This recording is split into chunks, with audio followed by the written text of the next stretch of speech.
Barclay's Bonfire by Ralph Henry Barbour. Cobb, 1901, assistant editor of the Daily Quarmazzi, left the office, crossed the road, and entered the college yard by the simple expedient of placing one hand on the fence and vaulting over upon the forbidden grass. Cobb held a Latin book under one arm, for even if one labors on a college paper to mold undergraduate opinion, he is not exempt from a certain amount of class attendance, and carried an open letter in his hand. His round, good-natured face wore a broad grin, and whenever he looked at the letter, his grin increased.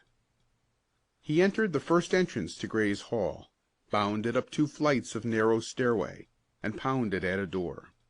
An invitation to enter came faintly through 2 thicknesses of oak, and Cobb confronted the single occupant of the room. "How are you, Barclay? Thanks, no, can't stop. Just dropped round to leave this with you. Got it in this morning's mail at the office. Said to myself, just one man in college who'll take interest in this. That's Barclay. So I brought it to you. Might answer it, eh? Good idea, seems to me. Hope you'll be able to do something about it. Bye." And Cobb, grinning like a jovial satyr, was gone. Barclay, 99, laid his pen aside with slow deliberateness, marked his place in the big Greek lexicon beside him, and took up the letter. It was addressed to the editor of the Quarmazzi, and was signed Hiram G. Larkin, Yale, 99. The writer asked to be put in communication with some student in the rival college who was interested in checkers. He dwelt enthusiastically on the formation of a dual checker league. He pointed out the fact that although chess, whist, and other games of skill and science were recognized and participated in each year by teams representing the 2 universities, the noble game of checkers had been hereto woefully neglected. He suggested that teams be formed at each university, and that a tournament be played to decide the championship.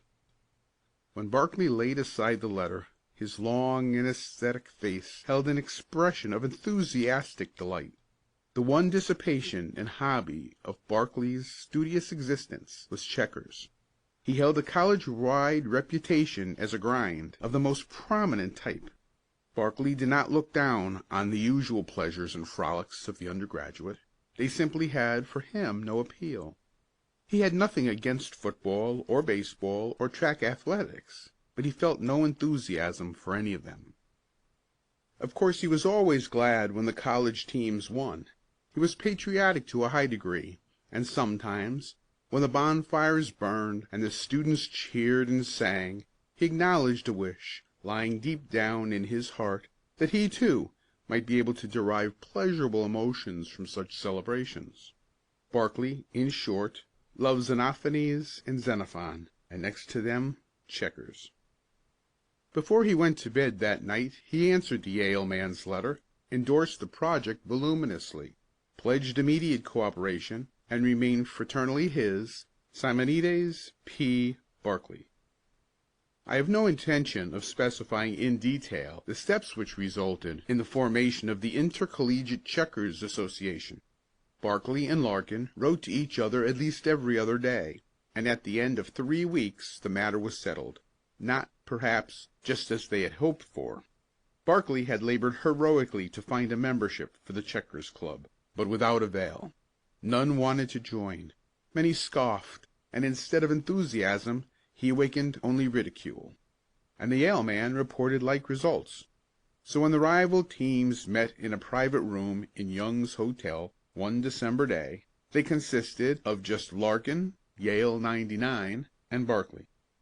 The tournament was held behind tightly closed doors. Consequently, I am unable to report the play for the reader's benefit.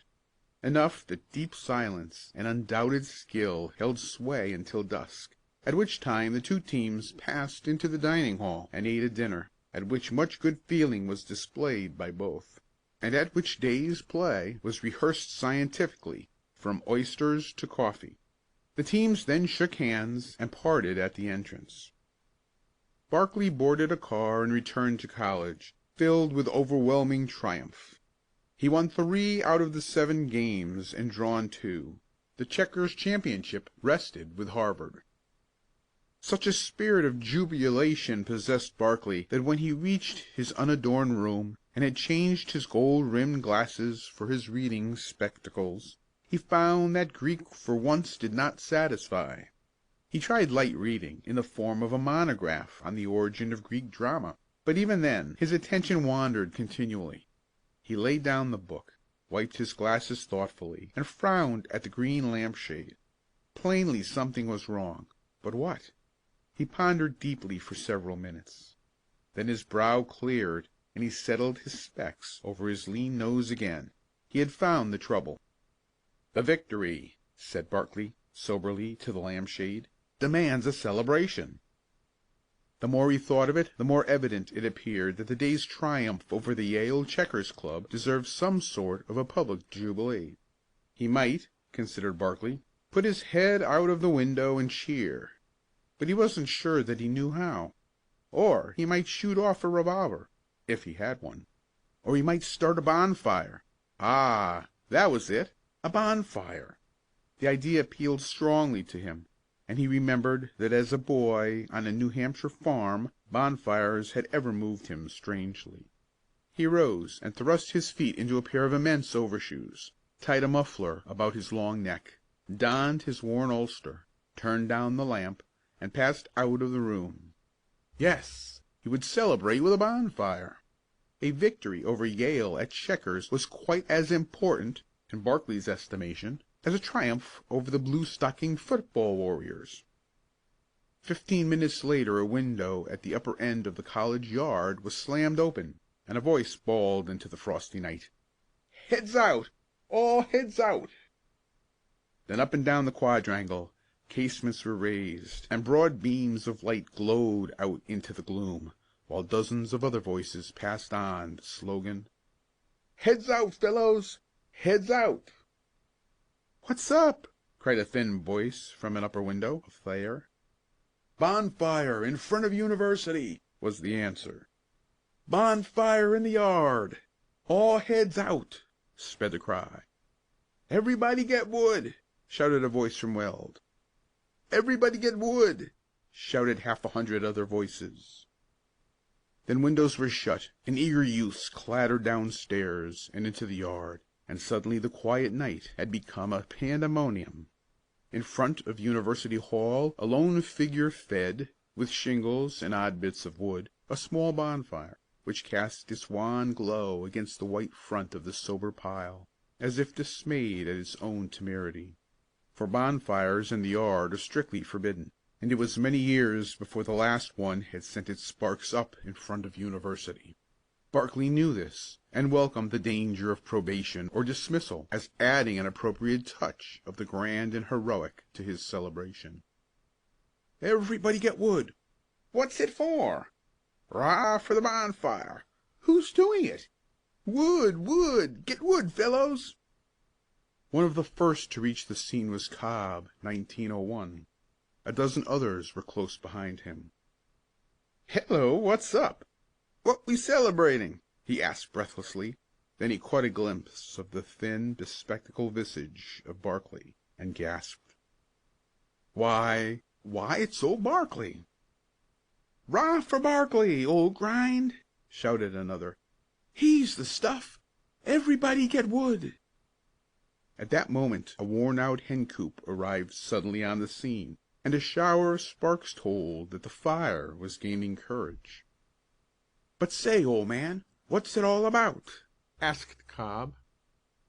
"We're celebrating a victory over Yale," answered Barclay soberly, as he adjusted a plank with his foot. There was no undue excitement exhibited by this tall figure in the long ulster, but underneath his calm the blood raced madly through his veins, and a strange and well-nigh uncontrollable joy possessed him as the flames leaped higher and higher. He stooped and picked a brand from the edge of the fire. He waved it thrice about his head, sending the flaring sparks over the ever-increasing crowd. "Hooray!" he yelled, in queer, uncanny tones. "Rah, rah, rah!" answered the throng. "Everybody get wood!" "But what did we do to 'em?" asked Cobb wonderingly. What's the victory?" "Won the checker championship," answered Barclay proudly. A roar of laughter went up. Fellows fell on their neighbors' necks and giggled hysterically. A football man sat down in the fire and had to be rescued by his friends. Cobb hugged Barclay and patted him on the back. "Good old Barclay!" he gurgled. "Oh, good old Barclay! Won the checkers champ. Oh dear! Oh dear! Somebody hit me before I "More wood!" bawled someone. "'Rah for Barclay, the champion checkerist! Everybody cheer for Barclay!" And everybody did, many, many times. More wood leaped from out the darkness and fell upon the flaming heap, which now rose to the fellows' shoulders and crackled right merrily. The vicinity of the bonfire was black with yelling, laughing students, and every moment their number grew, as the light was seen at distant dormitories, or the shouting was heard across the avenue. "Speech!" cried the throng. "Speech! Speech!" And Barclay was quickly elevated to the shoulders of Cobb and another, and from there spoke feelingly of the inception and growth of the Checkers Club, of the tournament and of the victory. Very few heard all that speech, for it was cheered incessantly, and those at the edge of the crowd yelled, "Who's the fellow that's talking?" "What'd he do?" "It's Dewey!"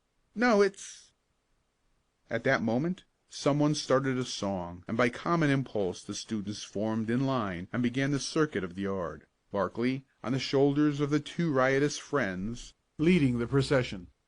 Thrice around they went, singing the college songs, cheering on every provocation, clasping arms and swinging ecstatically from side to side, and raising such an uproar as the old college had not often heard.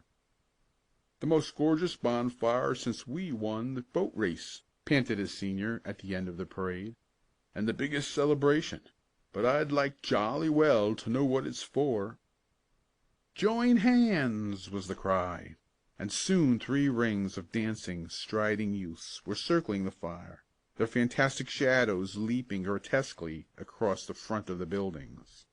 And just when the frolic was at its height, and the fire was crackling more joyously than ever, just when the quiet winter stars were hearkening for the 50th time to the hoarse cheers in honor of Barclay, the dean and 3 professors walked into the circle of radiance, and the throng melted as if by magic, until Barclay, spectacleless, hatless, but exultant, was left standing alone by his bonfire. "Ah, Mr. Barclay," said the dean pleasantly, "will you kindly call on me to-morrow?" "I think we'll let the matter drop," said the dean next day, hiding a smile under an affected frown, "if you will promise, Mr. Barclay, to indulge yourself in no more The dean's voice failed him, and he swallowed spasmodically, twice, before he found it again. "No more celebrations of victory."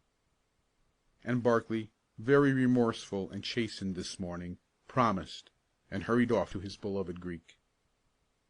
Both Barclay and the Yale Checkers Club graduated from their respective universities the following spring, and consequently the Intercollegiate Checkers Association died. But although gone, it was not forgotten, and Barclay's bonfire is still spoken of as the most gorgeous thing that ever happened. End of Barclay's Bonfire, by Ralph Henry Barbour.